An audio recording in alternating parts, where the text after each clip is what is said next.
We have to constantly worry about remaining relevant to the way we're communicating, to what we're doing.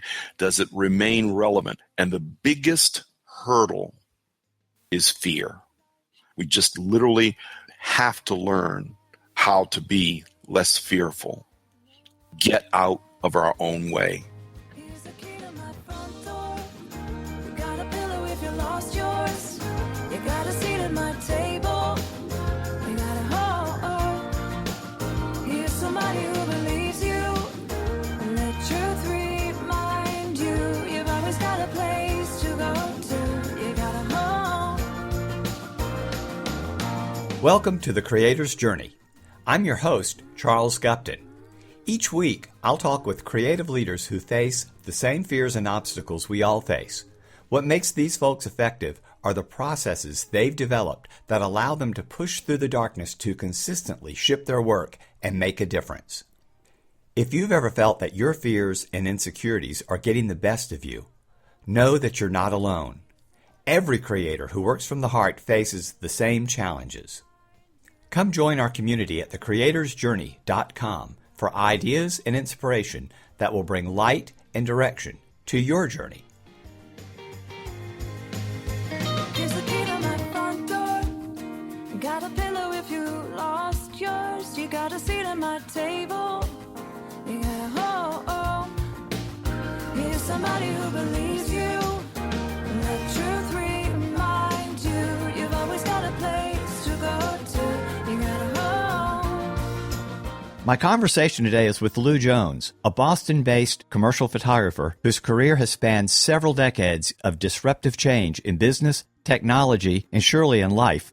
Of the creative leaders I've known through the years, I don't know many who've been more thoughtful about assembling the right people and processes that allow multiple projects to overlap and to consistently ship impactful work on each of them. He's photographed assignments for numerous Fortune 500 corporations, major magazines from around the world, published a number of books, has photographs in the collections of several museums, and Nikon has named Lou as a legend behind the lens. Lou has also served on the board of directors for a number of museums and trade organizations, including the American Society of Media Photographers, through which we met about 30 years ago. Welcome, Lou. Thank you for allowing me the opportunity to talk to your audience. It's a great pleasure for me. We go back a long time. A long way. I remember meeting you early on and being fascinated with the different way that you conducted your business than I do. Well, having enjoyed your posts on social media for the last couple of years, I've been looking forward to carving out a time where we could catch up.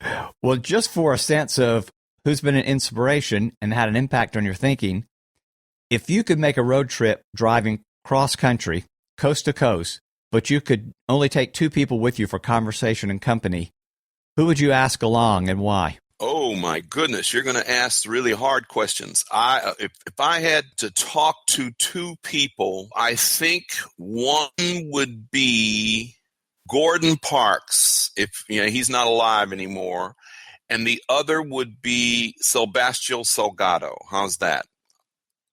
Gordon was a wonderful conversationalist, and Salgado is someone who has a career that more closely approximates anything that I'm trying to carve out. So I think that between the three of us, we could engage in some pretty interesting raconteurship about being a photographer. Wow, good choices. Well, let's jump right into talking about some of the obstacles and roadblocks that have been in your life. Mm-hmm. You have photographed, as I understand, 13 successive Olympic Games. Mm-hmm. You photographed dozens of people on death row for your book project, Final Exposure. That's correct. Completed long-term projects covering civil wars in Central America, Mm-hmm. and worked on 5 continents. Mm-hmm. None of these, I believe, were without their fair share of obstructions. Can you talk about some of your more memorable hurdles and how you handled them? I was started out as a physicist. My degrees were in physics. So I went to technical school, but at some point while I was in school, I picked up a camera, and that sort of, I never for a minute thought that I would be making a living at photography. But the idea that I started out and approached photography, and I knew that because of the time, this is a long time ago, that my lack of knowledge of photography and never having gone to school, and the fact that people were hiring a different kind of person. So being a person of color, I knew that I would never be able to get an assistant job. So from the very first day, I set out and hung out my shingle and called myself a professional photographer. So that was sort of the first. Then it was going and finding and not knowing how to market, not knowing how to approach people with my photographs in order to get work. And that was a real learning curve, to learn how to get in touch with people, to come in and show your photography. And then the organizational skills that go on behind the actual act of maybe approaching somebody to do something as simple as a portrait for a magazine, which required only a phone call, but then getting there to literally getting a visa, a passport, permission to go halfway around the world to photograph proprietary, secret processes by companies halfway around the world that didn't speak my language, and getting there and getting back with the film, getting there and getting back with the images really provided just the tip of the iceberg of the complications that you're talking about. Wow. Well, since you brought up race, what factor did that play in your career at all? Do you feel like there were barriers that were set up early on through the years? How did you deal with those? Oh, if any? Well, yes. I mean, I'm not going to play the race card, because my feeling is that in photography, being a professional photographer, that virtually everybody has an enormous set of hurdles to get over to have any possibility of making a career at it. So it was just another one for me. But yes, it had a real, people work with people that they identify with.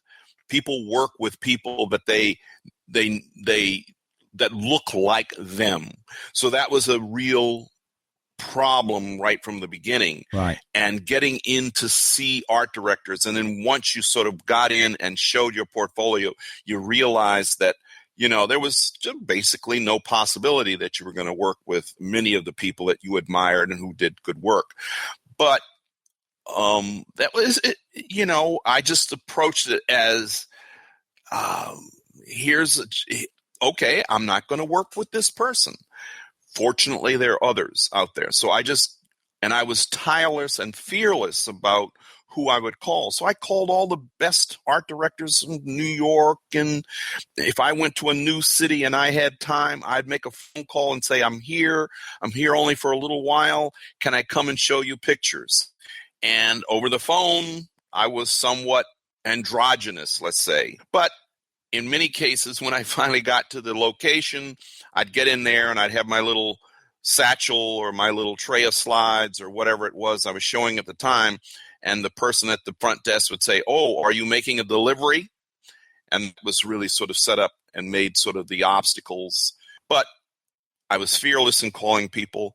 And I think the work itself was what proved, once the art director saw that I was able to work for the kind of clients that he or she was working with, and I had good pictures, that's what really won out. Do you see that race or any other form of distinguishing differences? As you said, people work with people, always hear of it, know, like, and trust, but they'll look like them and that they get a sense they're comfortable with. Do those distinguishing differences get in the way of people doing breakthrough work today, in your view?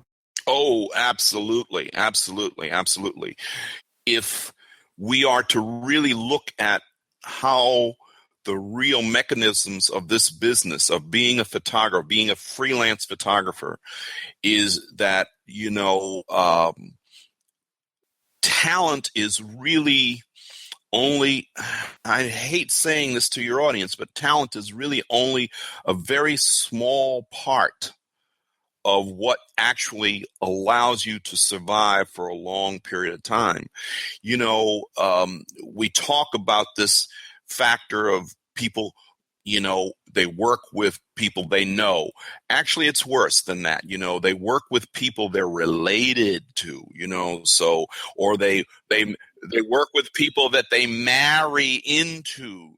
They work with people that they went to school with, or they marry, or they work with people that they slept with.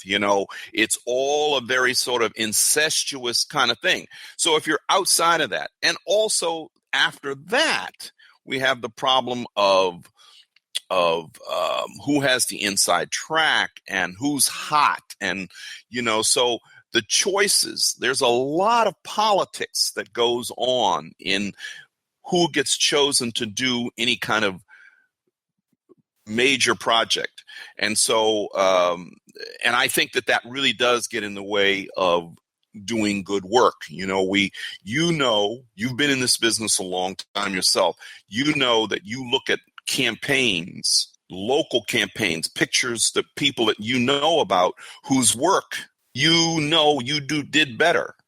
So how did that person get selected? So I find that that's a really huge obstacle in better and better work getting done. But you've not only coped with it, you have broken through, at least from the outside looking in, you've broken through so many of those barriers. I mean, your work just stands on its own so well. It would not look like they were barriers that were difficult for you. Again, looking from the outside in. What counsel would you give to someone who's saying, I've just got so many obstacles in front of me, I just don't see how I can ever do it? Do you see people using those as excuses for not doing the necessary work to succeed in their endeavor? It's a little more complicated than that. Yes, I tell my students, I say the biggest real barrier, once you've sort of started doing things, is fear. So you're fearful to call that person. There's a fear of rejection. There's a fear of failure. There's a fear of success. Yeah, an amazing thing that goes on in this business.